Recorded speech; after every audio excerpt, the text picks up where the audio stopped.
Happy Rakshabandhan दोस्तों।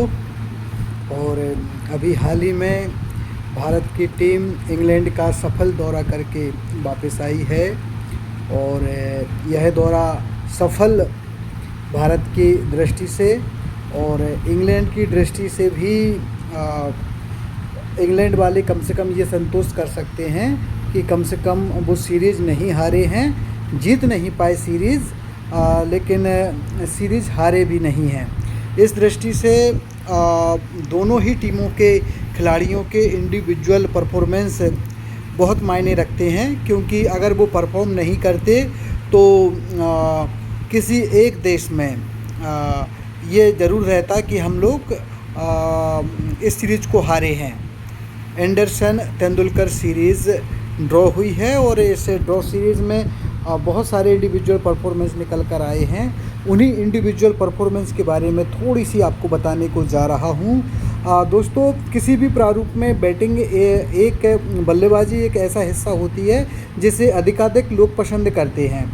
और अगर भारत इंग्लैंड की तेंदुलकर एंडरसन सीरीज़ की बात करें तो इस क्षेत्र में भारतीय टीम के कप्तान शुभमन गिल ने ज़बरदस्त परफॉर्मेंस इस टेस्ट सीरीज़ में किया और बल्लेबाजी कप्तानी का अतिरिक्त दबाव उन पर था और उस दबाव को बहुत आसानी के साथ सरवाइव करते हुए ज़बरदस्त न केवल बल्लेबाजी की बल्कि ज़बरदस्त कप्तानी भी एक ऐसे कप्तान के सामने की जो बहुत ही अच्छा कप्तान माना जाता रहा है और स्टॉक छोटा मोटा कैप्टन नहीं है, बहुत बड़ा कैप्टन है और बहुत चतुर कैप्टन है। उस चतुर कैप्टन के सामने भारतीय यंग शुभमन गिल ज़बरदस्त कप्तानी करते हैं और बल्ले से एक मोटिवेशन प्रस्तुत करते हैं अपनी टीम के लिए।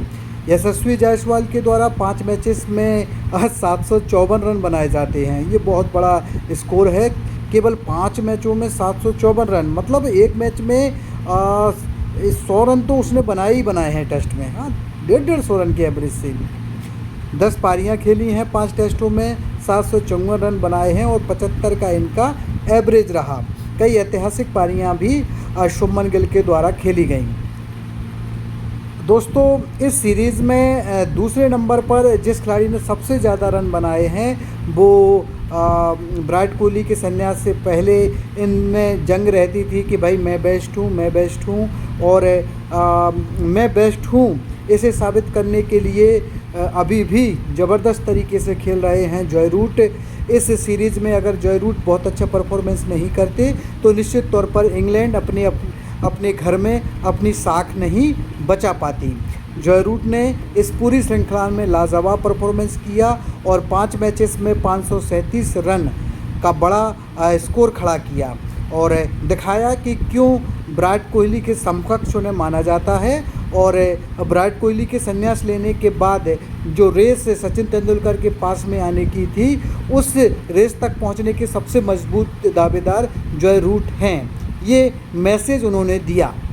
दोस्तों, इस सीरीज़ में तीसरे नंबर पर सबसे ज़्यादा रन बनाने वाले भारत के मिस्टर परफेक्ट राहुल द्रविड़ के बाद इनको कहा जाता है मिस्टर परफेक्ट केएल राहुल हैं, जिन्होंने कि श्रृंखला में अच्छी बल्लेबाजी की। जब जब ज़रूरत टीम को पड़ी तब तब बल्ले से रन बनाए और केएल राहुल ने कुल मिलाकर 532 रन इस टेस्ट सीरीज़ में बनाए और 53 की औसत के साथ। चौथे नंबर पर दोस्तों एक ऐसा खिलाड़ी है जो बल्लेबाजी की वजह से अच्छे बल्लेबाजों को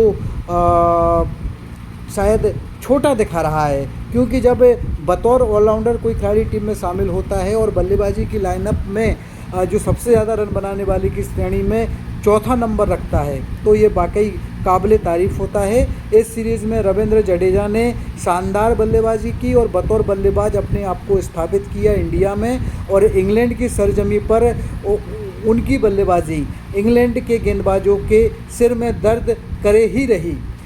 मिस्टर जडेजा के द्वारा 5 मैचेस में 516 रन बनाए जाते हैं और इनकी औसत दोस्तों 86 की रहती है। औसत इसलिए ज़्यादा अच्छी रहती है क्योंकि निचले क्रम के बल्लेबाजों के साथ बल्लेबाजी करते हैं, कई बार नॉट आउट भी रहते हैं और उनके साथ निचले क्रम के लोगों के साथ रन बनाना एक बड़ी उपलब्धि होती है। जडेजा ने इस सीरीज़ में लाजवाब परफॉर्मेंस किया। उस ढलती उम्र में जब कहा जा रहा था कि विराट कोहली चले गए, रोहित शर्मा चले गए, अश्विन चले गए, क्या अगला नंबर रवींद्र जडेजा का है? तो रवींद्र जडेजा ने दिखाया कि उनमें अभी भी क्लास है और अगर कहीं पर गेंदबाजी, स्पिन गेंदबाजी के लिए परिस्थितियाँ अनुकूल नहीं हैं तो वो बतौर बल्लेबाज ही टीम में जगह बनाने की दम रखते हैं और गेंदबाजी में कुछ विकेट लेते हैं तो वो प्लस पॉइंट टीम को होता है। इस श्रृंखला को ड्रॉ कराने में अगर भारतीय टीम की परफॉर्मेंसों को और इंडिविजुअल परफॉर्मेंसों को देखा जाए तो उसमें रवींद्र जडेजा का परफॉर्मेंस बहुत शानदार रहा है। दोस्तों, हैरी ब्रूक एक बार फिर से ज़बरदस्त परफॉर्मेंस किया गया और इस टेस्ट में वो भी फॉर्म में रहे। उनके द्वारा महत्वपूर्ण शतक लास्ट टेस्ट में लगाया गया था और 5 मैचेस में 481 रन बनाकर इस सीरीज़ में बेस्ट 5 बल्लेबाजों में वो शामिल रहे। उसके बाद भी नाम आते हैं जो अच्छी परफॉर्मेंस करते हैं। पंत पूरा नहीं खेल पाए, नहीं तो और ऊपर होते। शानदार प्रदर्शन ऋषभ पंत ने इस सीरीज़ में किया। इंग्लैंड के डकैट ने शानदार परफॉर्मेंस किया। शुरुआत में रन बनाते थे और सिरदर्द देते थे शुरुआत में, लेकिन जैसे ही इंग्लैंड के विकेट गिरते थे भारतीय गेंदबाज हावी हो जाते थे। बेन डकैट ने भी श्रृंखला में अच्छी बल्लेबाजी की। एक इंग्लैंड के विकेटकीपर बल्लेबाज जेमी स्मिथ रहे जिन्होंने की शानदार परफॉर्मेंस किया टेस्ट सीरीज़ में। यशस्वी जायसवाल का परफॉर्मेंस चमकीला रहा। ओएल पॉप का, बेन स्टोक का शानदार परफॉर्मेंस रहा। कुछ खिलाड़ियों ने बैटिंग में निराश किया और मौके मिले थे, शायद उनको नहीं ले पाया, जिसमें मैं करुण नायर का नाम भी लूँगा, साई सुदर्शन का भी नाम लूँगा। इन दोनों के पास एक परफेक्ट मौका था इस श्रृंखला में अपने परफॉर्मेंस से जगह बनाने का, लेकिन अनफॉर्चुनेटली मैं कहूँगा कि वो बहुत ज़्यादा प्रभावित करने में सफल नहीं रहे। होप और उम्मीदें उन्हें भविष्य में मिलेंगी, लेकिन ये सीरीज़ थोड़ी सी अच्छी नहीं रही। आशा करता हूँ दोस्तों आपको एंडरसन तेंदुलकर सीरीज़ का बैटिंग क्षेत्र का ये एनालिसिस मेरा पसंद आया होगा और आप लोगों को ये वीडियो अच्छी लगी होगी। और अगर आप लोगों को ये वीडियो अच्छी लगी तो इसको लाइक ज़रूर करें और कमेंट करें। और मैं आपसे ये प्रश्न भी पूछ रहा हूँ कि आपकी नज़र में इंग्लैंड और भारत के बीच जो टेस्ट सीरीज़ ड्रॉ हुई है उसका सबसे बड़ा चैम्पियन प्लेयर कौन रहा? स्टोक, गिल, बुमराह, चचा अपने मोहम्मद सिराज या एटकिंसन? हु आपकी नज़र में कौन है सबसे बड़ा नायक? आशा करता हूँ आप लोग कमेंट करेंगे और बताएंगे और कमेंट्स के माध्यम से हम ये लोग बातें भी करेंगे। बाय बाय दोस्तों, टॉक विद विश्वास जुड़े रहिए हमारे साथ।